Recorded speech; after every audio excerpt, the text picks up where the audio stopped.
Finding Neverland. Clap your hands if you believe in Carolee. Patty and Emily, thoughts and comedy from Broadway super fans. From Broadway super fans. I believe in the power of this show to change my mind about it. Alright. From Boston. I feel about the same as I did in Boston, which is to say I enjoyed it, and it's one of the very rare occasions where the second act for me is so much better than the first. So interesting. It's so interesting because maybe I just had such a critical eye on it when we were in Boston, and here I just found it so enjoyable. And that's not to say there aren't good moments in the first act, because there certainly are. I just feel like as a whole, the second act, I had to find moments in the first act. I think the second act from start to finish worked for me. Weird. But there definitely were some really great moments in the first act. Laura Michelle Kelly's song, because her voice is just golden. Her voice is so beautiful. Yeah. It's so perfect. It's like, Yeah. It's like so in the center of the note that it sounds recorded, but it's live, and you can tell it's live, but at the same time it has that polished sound to it. But there's still a character to it. Oh God. It's so pure. It's just so pure. Yes, yes, yeah. Her voice just like, it like cuts through the air.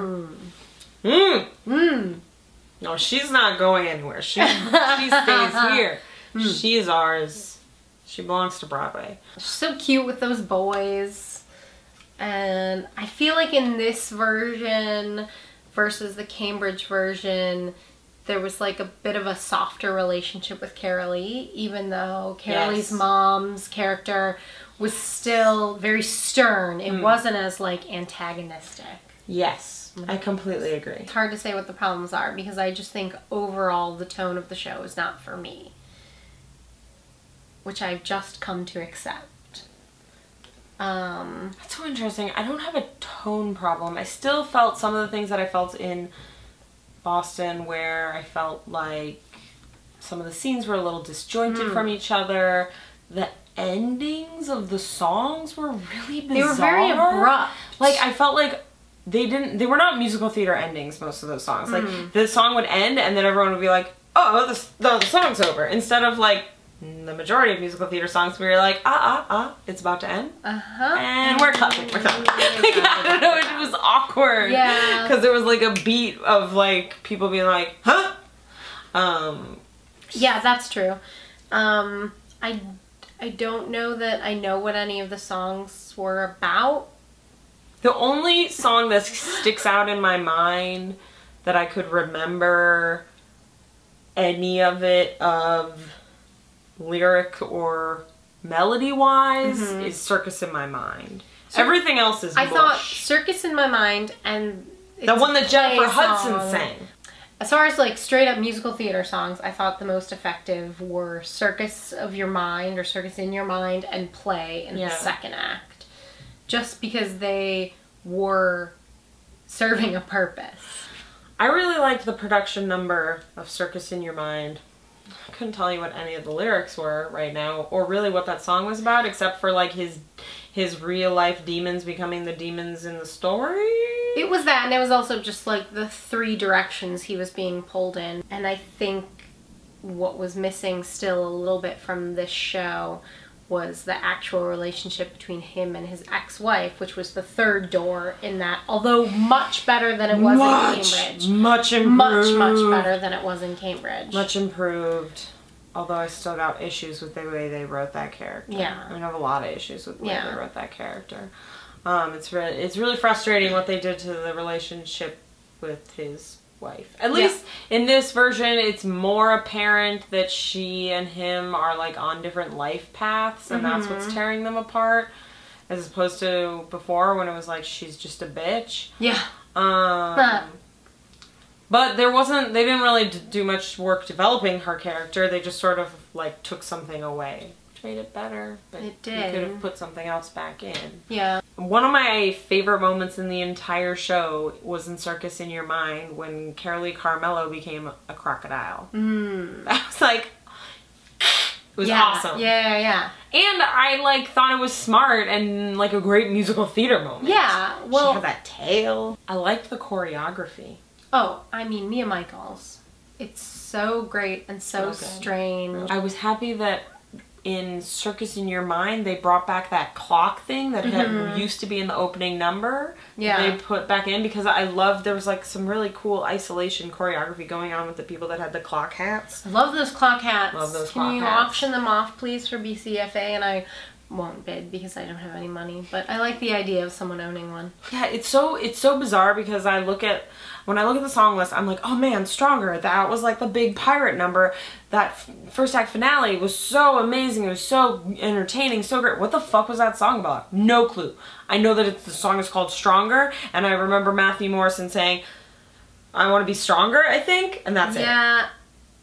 I remember how beautiful it looked. It was a great production number. Judging by what came before it, which was the hook song, where they're like, you need a villain, I think it was just being like, you have to find it in yourself to be strong enough to finish this story. Okay. Enjoying everything that was happening, loving it. Wait, what was that song about? Yeah. What? Yeah. Drum machines. That's what that song was about. I liked in the dinner party song, don't remember, I think that song was about Full Disclosure? Yeah. Yeah. In Full Disclosure, when they were just like, party!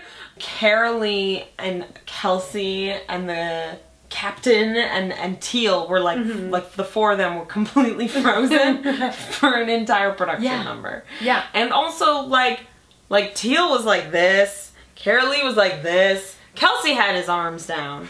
Probably in his contract. I liked that number a lot. I think there's an interesting continuity question about the reality of the world that they live in because it's in their imagination, but then the toupee is still messed up in real life. Right. Which it's like when you're like suspending our disbelief. Yeah. Where'd this thing come from? Whoa, From the it's a dream. future. Oh god, that's how I wanted Wonderland to end. Oh, you just ruined the show for me because sorry. now I'm like, none of it makes any fucking sense. Sorry. Because that was a fantasy number. So you took the nope, now I hate it. It makes no sense. Sorry. I mean, I don't hate it. You didn't actually ruin the show, but now I'm like, oh, I see those cracks in the story.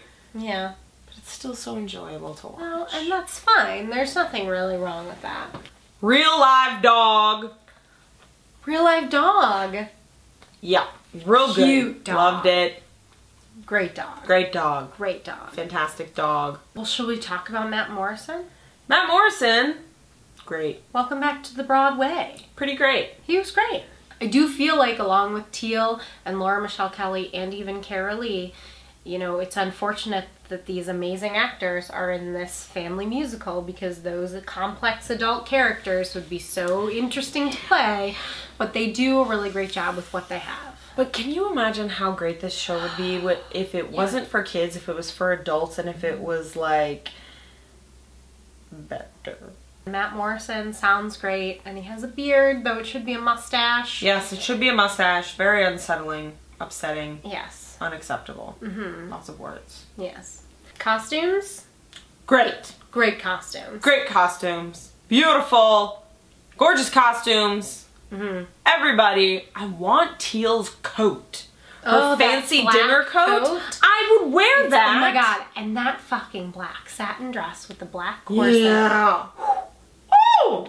Her hips don't lie. Oh man. I'd like to hear her sing that song. You know what I thought was really good in this show? The sound design. Oh yeah. Excellent sound design. I loved the part where Peter Pan Melanie Moore was like chasing Matt Morrison around and like, ha ha ha, and it was like creepy and echoey, and she was like a ghost kind of, or like, yeah, it was really, I enjoyed that very much. Great touch. Sound design. It's important. Yeah, it is important. Kelsey Grammer. Kelsey Grammer. I thought he was fine. I'm so interested in why he was like, yes, I'll do this show. He is He like was a a lot total of fun. enigma because I think he yeah. like loves theater and like enjoys doing it. It makes it sound like I hated him and I really didn't. I just thought he wasn't fantastic. I thought he was good.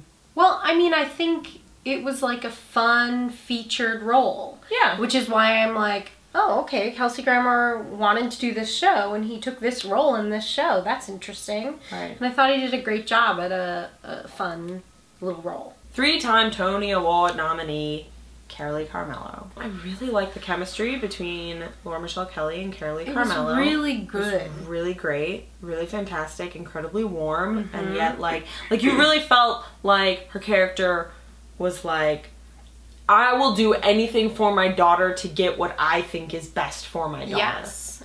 Yes. Loved her costumes. Oh my god. I like costumes. that skirt she had that buttoned in the front. That's interesting. I don't think I've really seen that style from this time period.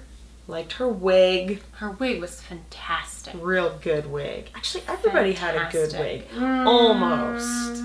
I just thought of one that I hated. Yeah. That Peter Pan That Peter wig. Pan wig was not Real great. bad. Why did she have like a little Jew fro like she was, well, a 13-year-old boy? Well, yeah. But it looked like a wig. It did look like a wig. That was the problem. It looked like an afro wig cut down. Yeah. I liked Kelsey Grammer's pirate wig. Oh god, He yeah. was That just pirate like- wig was fantastic. He had a lot of hair. Yeah.